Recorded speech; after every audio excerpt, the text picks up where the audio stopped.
I've been feeling led to do this for about 3 weeks now. And I know there's a lot of people with some struggle, feeling like they're going through the motions right now. Or, as the world would say, something in the air isn't right. Well, I wanted to read out of Daniel 3, the blazing furnace with Meshach, Shadrach, and Abednego. And this story, this event that took place, is absolutely amazing, and it might change the way that your heart is positioned right now in the midst of your struggle and turning away from your struggle and back to God. So I'll put it in perspective that Nebuchadnezzar was a king that made a huge, tall, gold statue that he wanted to be worshipped. Like, that was their God. And nothing could worship anything else but that thing, because he created it. So Meshach, Shadrach, and Abednego said they were the only ones that didn't bow down. And they said, we don't bow down to anyone except for the one and only living God. So this is what took place after they chose not to bow down to this idol. Nebuchadnezzar was so furious with Shadrach, Meshach, and Abednego that his face became distorted with rage. He commanded that the furnace be heated 7 times hotter than usual. Then he ordered some of the strongest men of his army to bind Shadrach, Meshach, and Abednego and throw them into the blazing furnace. So they tied them up and threw them into the furnace, fully dressed in their pants, turbans, robes, and other garments. And because the king, in his anger, had demanded such a hot fire in the furnace, the flames killed the soldiers as they threw the 3 men in.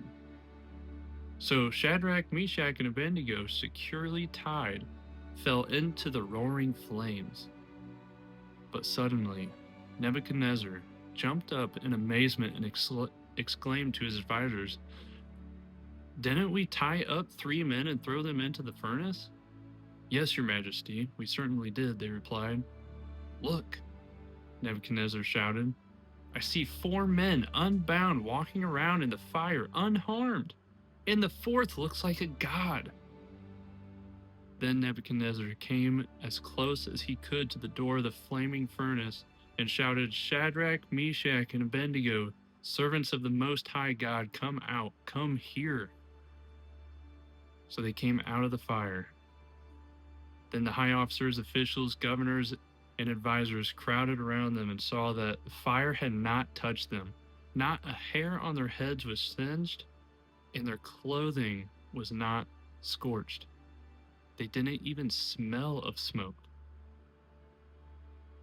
Then Nebuchadnezzar said, "Praise to the God of Shadrach, Meshach, and Abednego. He sent his angel to rescue his servants who trusted in him. They defied the king's command and were willing to die rather than serve or worship any god except their own God. Therefore, I make a decree: if any people, whatever their race or nation or language, speak a word against the God of Shadrach, Meshach, and Abednego, they will be torn limb from limb, and their houses will be turned into heaps of rubble. There is no other God who can rescue like this."